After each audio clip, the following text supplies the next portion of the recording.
사람의 삶에서 가장 자주 사용되지만 가장 가볍게 여겨지는 도구가 있습니다. 눈에 보이지 않고 손에 잡히지도 않지만 관계를 세우기도 하고 무너뜨리기도 하는 힘을 가진 도구입니다. 바로 혀입니다. 성경은 혀를 단순한 말의 기관으로 다루지 않습니다. 오히려 생명과 죽음이 오가는 통로로 묘사합니다. 잠언 18장 21절에서는 이렇게 말씀하고 있습니다. 죽고 사는 것이 혀의 힘에 달렸나니. 이 말씀은 과장이 아닙니다. 말은 실제로 삶의 방향을 바꾸고 사람의 영혼에 흔적을 남깁니다. 우리는 흔히 죄를 행동의 문제로만 생각합니다. 무엇을 했는가, 무엇을 하지 않았는가에 집중합니다. 그러나 성경은 그보다 더 먼저 무엇을 말했는가를 묻습니다. 왜냐하면 말은 마음의 상태를 가장 빠르고 정확하게 드러내기 때문입니다. 혀는 후련되지 않은 채로 두면 마음속에 있는 것을 그대로 쏟아냅니다. 그래서 혀를 다스리지 못하는 삶은 결국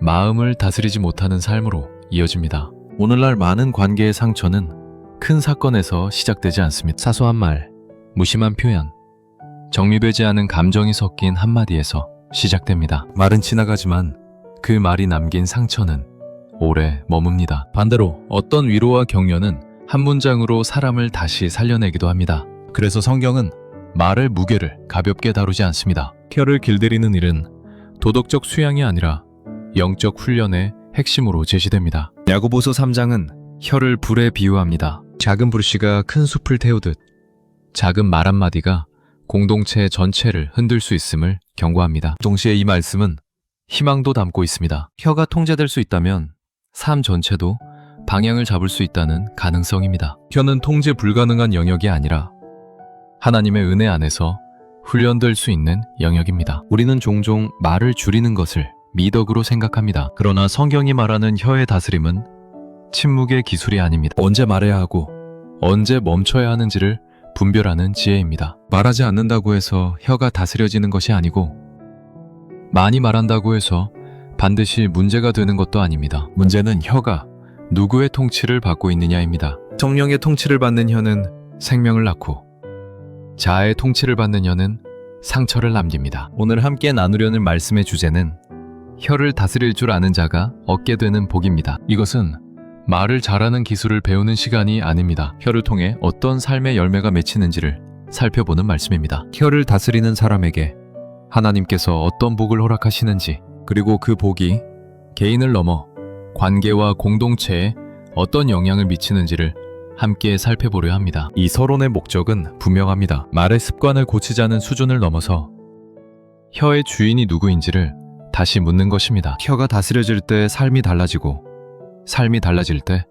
복은 자연스럽게 따라옵니다. 이제 말씀을 따라 혀를 다스릴 줄 아는 사람이 누리게 되는 세 가지 복을 차분히 살펴보려 합니다. 성경이 혀를 그토록 집요하게 다루는 이유는 분명합니다. 혀는 단순한 표현의 도구가 아니라 영혼의 방향타이기 때문입니다. 사람은 마음에 있는 것을 말하지만 동시에 자기가 한 말을 따라 마음이 형성됩니다. 말은 단지 결과가 아니라 원인이 됩니다. 그래서 혀가 통제되지 않는 삶은 결국 자기 자신에게 끌려다니는 삶이 됩니다. 말이 감정을 부추기고 감정이 생각을 왜곡하며 왜곡된 생각이 다시 더 거친 말을 낳습니다. 이 악순환 속에서 사람은 점점 자기 영혼의 주도권을 잃어갑니다. 성경은 이 현실을 매우 냉정하게 진단합니다. 야고보서 3장은 혀를 길들일 수 없는 것으로 묘사하면서도 동시에 그것이 왜 그토록 위험한지를 밝힙니다. 혀는 온몸을 더럽히고 삶의 수레바퀴를 불사른다고 말합니다.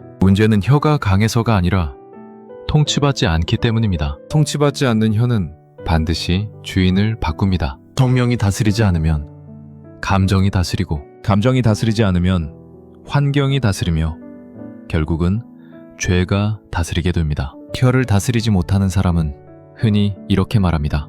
그냥 솔직했을 뿐이다. 그러나 성경은 솔직함과 방종을 구분합니다. 진리는 언제나 사랑 안에서 말해져야 하며 솔직함이 상대를 무너뜨린다면 그것은 진리가 아니라 정욕의 분출입니다. 혀를 다스리지 못하는 사람은 자기 감정을 진실로 착각합니다. 그래서 말한 뒤에 후회하고 후회한 뒤에 설명하며 설명한 뒤에 변명합니다. 말이 많아질수록 자유는 줄어듭니다. 왜냐하면 이미 뱉어낸 말이 사람을 묶기 때문입니다. 반대로 혀를 다스릴 줄 아는 사람은 자기 영혼을 외부에 넘기지 않습니다. 그는 말하기 전에 멈출 줄 압니다. 이 멈춤은 소극성이 아니라 영적 힘입니다. 잠언 17장 27절에서는 이렇게 말씀하고 있습니다. 말을 아끼는 자는 지식이 있고, 여기서 지식은 정보가 아니라 분별력입니다. 말하지 않아도 될 때 말하지 않는 능력, 말해야 할 때만 말하는 능력은 영혼이 잘 다스려지고 있다는 증거입니다. 혀를 다스리는 사람에게서 나타나는 가장 큰 변화는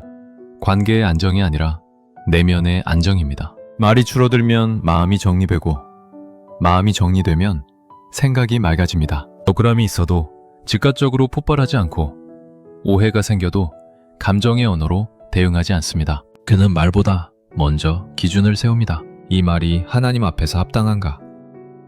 이 말이 생명을 살리는가를 스스로에게 묻습니다. 이 질문이 혀를 붙잡을 때 영혼은 더 이상 휘둘리지 않습니다. 잠언 13장 3절에서는 이렇게 말씀하고 있습니다. 자기 입을 지키는 자는 자기 영혼을 보전하나. 여기서 보전한다는 말은 단순히 상처를 피한다는 뜻이 아닙니다. 영혼의 주도권을 잃지 않는다는 뜻입니다. 말이 사람을 끌고 가지 못하고 사람이 말을 이끄는 상태입니다. 이것이 바로 혀를 다스릴 줄 아는 자가 얻게 되는 첫 번째 복입니다. 자기 자신을 잃지 않는 복입니다. 이 복은 겉으로 드러나지 않기 때문에 종종 가볍게 여겨집니다. 그러나 실제로는 가장 깊은 복입니다. 말로 인해 관계가 무너지는 것을 피하는 정도가 아니라 말로 인해 자기 정체성이 흔들리지 않는 복입니다. 어떤 상황에서도 자기 자신을 유지할 수 있는 힘입니다. 세상의 조롱 앞에서도, 억울한 오해 앞에서도, 감정이 유동치는 순간에도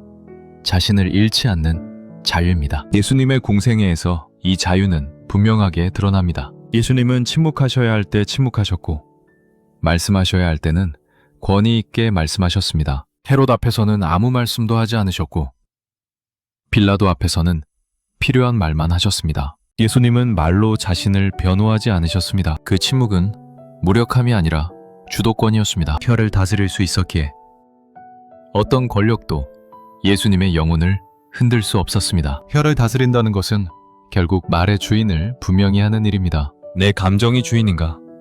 내 자존심이 주인인가? 아니면 하나님 말씀이 주인인가의 문제입니다. 혀가 말씀의 통치를 받을 때 영혼은 비로소 쉼을 얻습니다. 더 이상 말로 자신을 지킬 필요가 없기 때문입니다. 하나님이 지키고 계시기 때문입니다. 혀를 다스릴 줄 아는 자가 얻게 되는 첫 번째 복은 분명합니다. 자기 영혼을 빼앗기지 않는 복입니다. 말에 끌려다니지 않고, 감정에 흔들리지 않으며, 상황에 휘둘리지 않는 복입니다. 이 복은 눈에 띄지 않지만 신앙의 뿌리를 가장 깊이 붙들어주는 복입니다. 그리고 이 복이 있는 사람은 다음 복을 받을 준비가 이미 되어 있는 사람입니다. 혀를 다스릴 줄 아는 사람에게 주어지는 두 번째 복은 분명합니다. 관계가 무너지지 않는 복이 아니라 관계가 살아나는 복입니다. 말은 언제나 관계 안에서 작동합니다. 혼자 있을 때의 말은 생각으로 흩어지지만 사람 앞에서의 말은 반드시 관계의 흔적을 남깁니다. 그래서 혀를 다스리지 못하면 관계는 소모되고, 혀를 다스릴 수 있으면 관계는 회복됩니다. 성경이 혀의 문제를 개인의 인격 수양이 아니라 공동체의 문제로 다루는 이유가 여기에 있습니다. 관계가 무너지는 대부분의 순간은 악의적인 의도에서 시작되지 않습니다. 대개는 정리되지 않은 말에서 시작됩니다. 충분히 생각하지 않은 말, 감정이 섞인 표현, 옳지만 필요하지 않았던 말이 관계의 균열을 만듭니다. 말한 사람은 있지만 들은 사람은 오래 기억합니다. 혀를 다스리지 못하는 사람은 말의 결과보다 말하는 순간의 해소를 선택합니다. 그러나 혀를 다스릴 줄 아는 사람은 지금의 해소보다 관계의 지속을 선택합니다. 이 선택이 관계의 방향을 바꿉니다. 잠언 15장 1절에서는 이렇게 말씀하고 있습니다. 유순한 대답은 분노를 쉬게 하여도 과격한 말은 노를 격동하느니라. 이 말씀은 말의 기술을 가르치기보다 말의 힘을 드러냅니다. 같은 상황에서도 어떤 말은 불을 끄고 어떤 말은 불을 키웁니다. 혀를 다스릴 줄 아는 사람은 상대의 분노보다 자신의 말을 먼저 관리합니다. 상대를 바꾸려 하지 않고 상황을 통제하려 하지 않습니다. 대신 자기 혀를 통제합니다. 이 통제가 곧 관계를 살리는 능력이 됩니다. 혀를 다스리는 사람은 모든 말을 다 꺼내지 않습니다. 할 말이 없어서가 아니라 말하지 않아도 될 말이 무엇인지 알기 때문입니다. 관계를 해치는 말의 대부분은 틀린 말이 아니라 때를 잃은 말입니다. 진실이지만 지금은 사랑이 앞서야 할 때, 옳지만 지금은 침묵이 더 큰 유익을 낳는 순간이 있습니다. 혀를 다스릴 줄 아는 사람은 말의 내용보다 말의 타이밍을 더 중요하게 여깁니다. 이 분별이 관계를 지킵니다. 성경은 혀를 다스리는 자를 지혜로운 자로 부릅니다. 잠언 10장 19절에서는 이렇게 말씀하고 있습니다. 말이 많으면 허물을 면하기 어려우나 입술을 제어하는 자는 지혜가 있느니라. 여기서 지혜는 관계를 오래 유지하는 능력입니다. 말이 많을수록 관계는 빨리 닳고 말이 절제될수록 관계는 깊어집니다. 혀를 다스릴 줄 아는 사람은 상대를 이기려 하지 않고 관계를 살리려 합니다. 혀를 다스리는 사람에게서 나타나는 또 하나의 특징은 듣는 능력입니다. 말을 줄인 사람은 자연스럽게 듣게 됩니다. 듣는 사람은 상대를 이해하게 되고 이해는 오해를 줄이며 오해가 줄어들면 관계는 안전해집니다. 야고보서 1장 19절에서는 이렇게 말씀하고 있습니다. 듣기는 속히 하고 말하기는 더디하라. 혀를 다스린다는 것은 말하지 않는 시간이 밀어나는 것이 아니라 관계를 살리는 시간이 늘어나는 것입니다. 공동체 안에서 혀를 다스릴 줄 아는 사람은 분위기를 바꾸는 사람입니다. 비판이 쏟아질 때 정죄하지 않는 말을 선택하고 소문이 돌 때 확증하지 않는 태도를 취하며 갈등이 생길 때 불을 붙이지 않는 표현을 택합니다. 그는 특별히 주목받지 않지만 그 사람이 있는 곳에는 관계의 파괴가 멈춥니다. 이것이 혀를 다스리는 사람이 누리는 복입니다. 관계 속에서 안전한 산전한 사람이 되는 복입니다. 예수님의 관계 방식에서도 이 복은 분명히 드러납니다. 예수님은 죄를 가볍게 여기지 않으셨지만 사람을 함부로 말로 다루지 않으셨습니다. 가늠한 여인을 정죄의 말로 몰아세우지 않으셨고 베드로의 실패 앞에서도 모욕의 언어를 사용하지 않으셨습니다.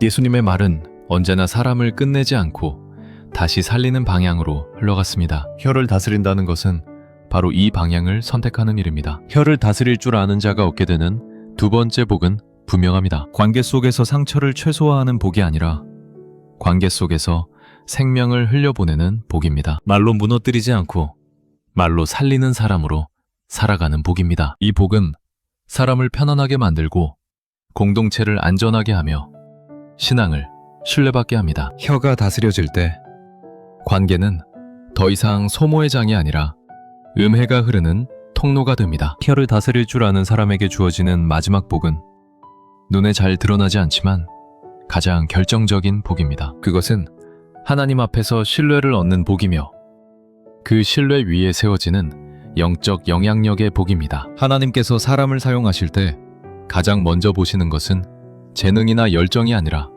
그 사람의 말입니다. 왜냐하면 말은 그 사람의 내면이 누구의 통치를 받고 있는지를 가장 정확하게 드러내기 때문입니다. 성경에서 하나님께 쓰임받은 사람들의 공통점은 말이 많았다는 데 있지 않습니다. 오히려 말에 신중했고 함부로 입을 열지 않으시며 자신의 언어를 하나님 앞에서 관리할 줄 알았다는 데 있습니다. 하나님은 당신의 이름을 가볍게 다루는 혀 위에 권위를 맡기지 않으십니다. 하나님의 뜻을 전해야 할 사람의 혀가 정제되지 않았다면 그 말은 진리를 담아내지 못합니다. 그래서 혀를 다스리는 일은 사역 이전에 요구되는 영적 자격입니다. 잠언 20장 19절에서는 이렇게 말씀하고 있습니다. 두루 다니며 한담하는 자는 남의 비밀을 누설하나니 입술을 벌린 자를 사귀지 말지니라. 이 말씀은 단순한 인간관계의 조언이 아닙니다. 하나님 나라의 신뢰 구조에 대한 말씀입니다. 말이 가벼운 사람에게는 비밀이 맡겨지지 않습니다. 마찬가지로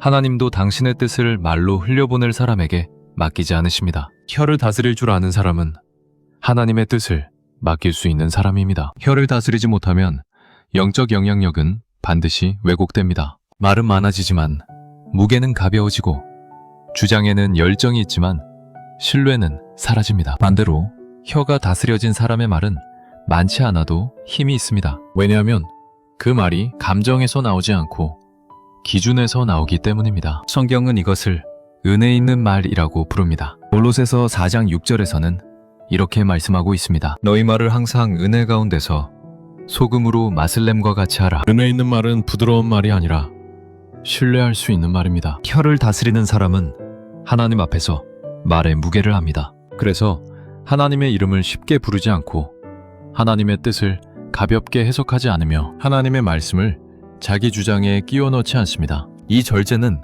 영적 영향력을 만들어냅니다. 하나님은 당신의 말씀을 왜곡하지 않는 혀를 통해 일하시기를 기뻐하십니다. 말이 통제된 사람에게 말씀이 맡겨지고 말씀이 맡겨진 사람에게 영향력이 따릅니다. 예수님의 사역에서도 이 원리는 분명하게 나타납니다. 예수님의 말은 많지 않았지만 한마디가 사람의 삶을 바꾸었습니다. 네 죄가 사함을 받았느니라.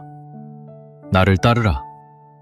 두려워하지 말라. 이 말들은 설명이 길지 않았지만 권위가 있었습니다. 그 권위는 말의 수사에서 나오지 않았습니다. 아버지의 뜻에 완전히 순종된 혀에서 나왔습니다. 그래서 예수님의 말씀은 귀를 스치지 않고 영혼에 박혔습니다. 혀를 다스릴 줄 아는 사람은 하나님 앞에서 정직합니다. 불확실한 것을 확실한 것처럼 말하지 않고 모르는 것을 아는 척하지 않으며 하나님의 침묵을 자기 해석으로 덮지 않습니다. 이 정직함이 하나님 앞에서의 신뢰를 쌓습니다. 하나님은 자신의 말을 조심스럽게 다루는 사람에게 더 깊은 말씀을 맡기십니다. 이것이 영적 영향력의 시작입니다. 공동체 안에서도 마찬가지입니다. 혀가 다스려진 사람은 쉽게 선동하지 않고 분위기를 조작하지 않으며 사람을 자기 편으로 만들려는 언어를 사용하지 않습니다. 대신 진실을 말하되 그 진실이 공동체를 살리는 방향으로 흘러가게 합니다. 이런 사람은 눈에 띄는 리더가 아닐 수 있지만 신뢰의 중심이 됩니다. 사람들이 그의 말을 귀 기울여 듣는 이유는 말이 화려해서가 아니라 말이 가볍지 않기 때문입니다. 혀를 다스릴 줄 아는 자가 누리는 세 번째 복은 분명합니다. 하나님 앞에서 말이 신뢰받는 복입니다. 말이 신뢰받을 때 삶 전체가 신뢰받습니다. 이 신뢰는 곧 영향력으로 이어집니다. 소리를 높이지 않아도 사람을 움직이고 강요하지 않아도 방향을 제시하며 설득하지 않아도 마음을 열게 만드는 영향력입니다. 혀를 다스린다는 것은 말을 잃는 것이 아니라 말의 권위를 회복하는 일입니다. 함부로 말하지 않기 때문에 말해야 할 때 말이 힘을 갖게 됩니다. 하나님은 이런 혀를 통해 당신의 뜻을 전하시고 이런 사람을 통해 공동체를 세우십니다. 이것이 혀를 다스릴 줄 아는 자가 얻게 되는 마지막 복이며 가장 깊은 복입니다. 혀는 작지만 그 사람이 누구의 통치를 받고 있는지를 가장 분명하게 드러냅니다. 혀가 다스려질 때 영혼은 주도권을 회복하고 관계는 다시 살아나며 하나님 앞에서의 신뢰는 깊어집니다. 반대로 혀가 방치될 때 신앙은 쉽게 흔들리고 공동체는 상처를 입으며 영향력은 왜곡됩니다. 그래서 성경은 말의 문제를 사소하게 다루지 않습니다. 혀의 문제는 인격의 문제이기 이전에 통치의 문제이기 때문입니다. 오늘 우리가 살펴본 세 가지 복은 하나의 흐름을 이룹니다. 혀를 다스릴 줄 아는 사람은 먼저 자기 영혼을 잃지 않습니다. 말에 끌려다니지 않고 감정에 휘둘리지 않으며 상황에 의해 규정되지 않습니다. 그 다음으로 그는 관계를 살리는 사람이 됩니다. 말로 이기려 하지 않고 말로 세우며 말로 생명을 흘려보냅니다. 그리고 마침내 하나님 앞에서 신뢰를 얻습니다. 말이 가벼워지지 않기에 그 사람의 삶은 무게를 갖게 됩니다. 성경은 이 길을 결코 복잡하게 말하지 않습니다. 잠언 21장 23절에서는 이렇게 말씀하고 있습니다. 입과 혀를 지키는 자는 자기 영혼을 환난에서 보전하느니라. 혀를 지킨다는 것은 침묵의 기술을 익히는 일이 아닙니다. 혀의 주인을 분명히 하는 일입니다. 감정이 아니라 진리가, 자아가 아니라 성령이, 즉각적인 반응이 아니라 하나님의 기준이 혀를 다스리게 하는 선택입니다. 우리는 완벽하게 말할 수는 없습니다. 그러나 다스려진 혀를 선택할 수는 있습니다. 말하기 전에 멈추는 용기. 지금은 침묵이 더 큰 사랑임을 인정하는 겸손.